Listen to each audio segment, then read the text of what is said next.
Assalamualaikum warahmatullahi wabarakatuh. Perkenalkan, nama saya Bella Kurniawati, NIM 190203111000170.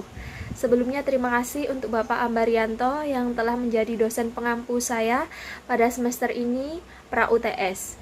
Dan kali ini izinkan saya untuk memaparkan sedikit materi narasi saya mengenai tema tingkat pendidikan terhadap ketimpangan pendapatan di Indonesia. Ketimpangan pendapatan diartikan sebagai perbedaan kemakmuran standar hidup serta pendapatan yang diterima masyarakat. Ketimpangan pendapatan merupakan salah satu aspek kemiskinan yang perlu dilihat karena pada dasarnya merupakan ukuran kemiskinan relatif, yaitu perhitungan kemiskinan berdasarkan proporsi distribusi pendapatan daerah. Ketimpangan pendapatan mencerminkan pemerataan hasil pembangunan suatu daerah atau negara, baik yang diterima masing-masing orang ataupun dari kepemilikan faktor-faktor produksi di kalangan penduduknya.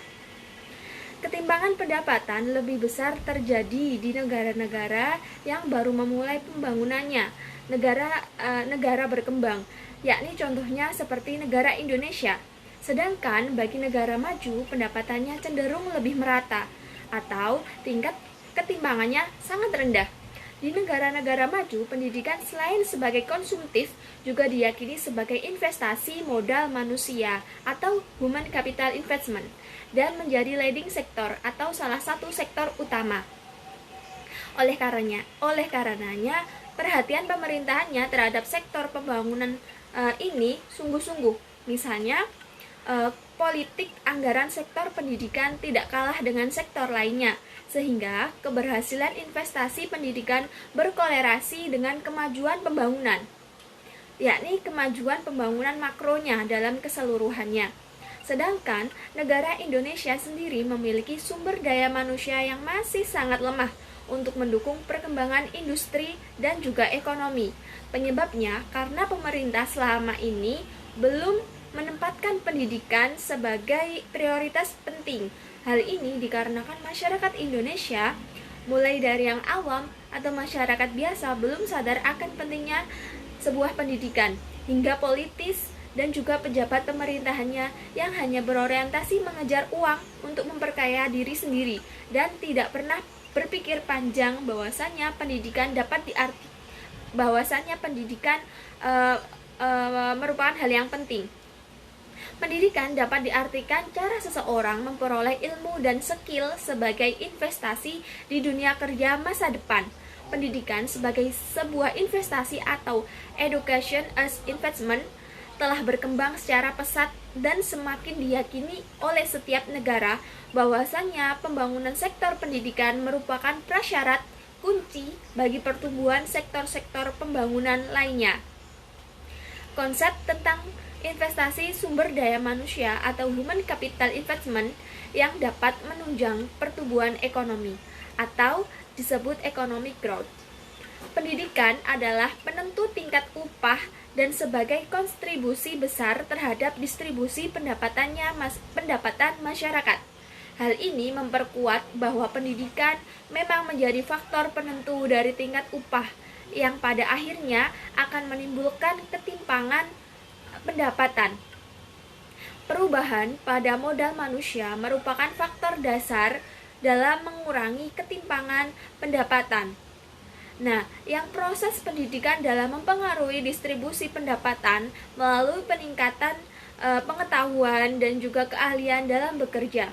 Hal tersebut akan menghasilkan pergeseran dari pekerja bergaji rendah menjadi pekerja tidak terampil menjadi pekerja yang bergaji tinggi yang terampil. Pergeseran ini akan menghasilkan tingkat pendapatan yang lebih tinggi. Dengan pendidikan tinggi, maka akan cenderung memiliki kinerja yang baik dan juga produktif, sehingga pendapatan masyarakat tersebut akan meningkat dan akan berpengaruh terhadap ketimpangan pendapatan. Nah, dalam ini kemampuan bawaan dan juga investasi keluarga dalam pendidikan tersebut pada awal memainkan peran penting dalam menjelaskan bahwasanya ketimpangan pendapatan dan juga mobilitas pendapatan antar generasi Pendidikan yang tinggi dapat terbentuk pada berapa lama mereka menempuh pendidikan atau pada tingkat pendidikan tinggi. Sedangkan mereka yang mengenal pendidikan akan jauh dan dari kualitas yang tinggi sebagai manusia. Oleh sebab itu, perlu adanya peningkatan pendidikan di masyarakat.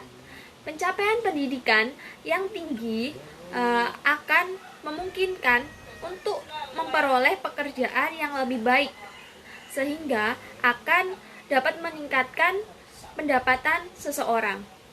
Pendapatan yang lebih tinggi memungkinkan orang memiliki kehidupan yang lebih baik, dan juga ketimpangan pendapatan semakin rendah. Menurut laporan Bank Dunia, ketimpangan pendapatan di Indonesia meningkat pesat pada tahun 2000 sampai sekarang. Hal ini terjadi karena pertumbuhan ekonomi tidak dinikmati oleh semua golongan masyarakat. Pada tahun 2017, produk domestik bruto Indonesia per kapita meningkat rata-rata 4% setiap tahun setelah Cina dan India yang masing-masing tumbuh 9% dan 5,5% per tahun. Namun, pertumbuhan ekonomi di Indonesia memicu ketimpangan pendapatan antar penduduk. Hal ini tercermin dalam indeks Gini, yakni indeks yang mengatur ketimpangan dalam sebuah negara, dari 0 kesetaraan sempurna sampai 100 ketidaksetaraan sempurna. Data World Bank mengungkapkan indeks Gini Indonesia meningkat 30,0 pada dekade 2000-an sampai sekarang menjadi 38,1.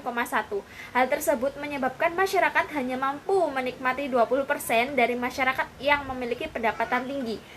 Apabila ketimpangan terus terjadi di antara dua kelompok masyarakat yang memiliki perbedaan penghasilan tersebut, maka perekonomian dapat dikatakan tidak merata. Pertumbuhan ekonomi yang tidak merata salah satunya diakibatkan oleh kualitas sumber daya manusia yang belum dimaksimalkan. Hal ini terjadi akibat dari kualitas serta tingkat pendidikan masyarakatnya yang masih rendah. Sedangkan tingkat pendidikan secara signifikan berpengaruh terhadap ketimpangan pendapatan masyarakat. Ketidakmampuan sebagian masyarakat dalam memperoleh pendidikan, sehingga sebagian masyarakat Indonesia, khususnya di daerah-daerah yang masih tertinggal, memperoleh pendidikan seadanya saja, sedangkan sebagian lagi dapat memperoleh pendidikan bahkan hingga perguruan tinggi. Hal tersebut menimbulkan adanya ketimpangan pendidikan di Indonesia. Ketimpangan pendidikan yang terjadi dapat mengakibatkan adanya perbedaan keterampilan antara masyarakat yang berpendidikan tinggi dan masyarakat yang berpendidikan rendah, yakni menggeser komposisi angkatan kerja jauh dari tingkat keterampilan menjadi keterampilan yang dalam jangka panjang diharapkan dapat mengurangi ketimpangan pendapatan, mengingat biaya pendidikan yang terus meningkat setiap tahunnya, membuat sebagian individu dalam masyarakat, terutama masyarakat miskin, memperoleh pendidikan yang lebih rendah dibandingkan dengan masyarakat kaya. Begitu pula dengan kualitas yang dapat diperoleh akan berbeda pula. Hal ini memperkuat bahwa pendidikan memang menjadi faktor penentu dari tingkat upah yang pada akhirnya akan menimbulkan ketimpangan pendapatan. Selain itu, pengaruhnya atau masalahnya terjadi pada kebijakan pemerintahan dalam menanggulangi kualitas pendidikan di berbagai daerah belum merata, dikarenakan luas wilayah dan jumlah penduduk Indonesia yang besar yang menjadi kesulitan tersendiri dalam mengatasi masalah kemerataan pendidikan yang nantinya berpengaruh terhadap ketimpangan pendapatan. Menurut Mulyadi 2017, pendidikan adalah suatu bentuk investasi dalam peningkatan kualitas sumber daya manusia. Melalui pendidikan bisa meningkatkan keterampilan dan produktivitas kerja sehingga dapat memberikan sumber daya langsung terhadap peningkatan pendapatan nasional melewati peningkatannya keahlian dan produktivitas kerja. Keterbelakangan ekonomi dapat diatasi melalui pendidikan dengan meningkatkan kualitas manusia. Menurut Spurt dan 1982, perubahan pada modal manusia merupakan faktor dasar dalam mengurangi ketimpangan pendapatan. Menurut Ahluwalia menyatakan proses pendidikan dalam mempengaruhi distribusi pendapatan melalui peningkatan pengetahuan dan keahlian dalam bekerja. Hal tersebut akan menghasilkan pergeseran dari pekerja bergaji rendah dengan pekerja tidak terampil menjadi pekerja bergaji tinggi yang terampil. Pergeseran ini akan menghasilkan tingkat pendapatan yang lebih tinggi.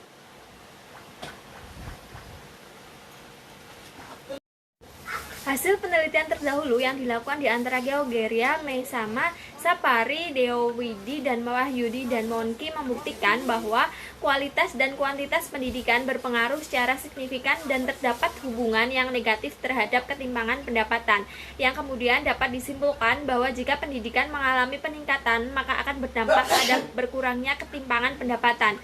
Pendidikan merupakan salah satu modal manusia yang memiliki peran sangat penting untuk kemajuan suatu negara. Apabila pendidikan semakin tinggi, maka pendapatan seseorang akan meningkat. Karena melalui pendidikan, seseorang dapat memperoleh ilmu dan skill yang dapat berperan dalam dunia kerja. Pendidikan yang baik dan berkualitas dapat berperan dalam membentuk pola pikir seseorang, sehingga terbiasa untuk berpikir kritis dalam menghadapi permasalahan. Seseorang yang berpendidikan tinggi cenderung memiliki kinerja yang baik dan produktif, sehingga pendapatan masyarakat tersebut akan meningkat. Hal ini akan berpengaruh terhadap ketimpangan pendapatan. Solusi untuk Indonesia, yakni kebijakan yang dilakukan untuk menanggulangi ketimpangan pendapatan adalah dengan menambah investasi di bidang pendidikan.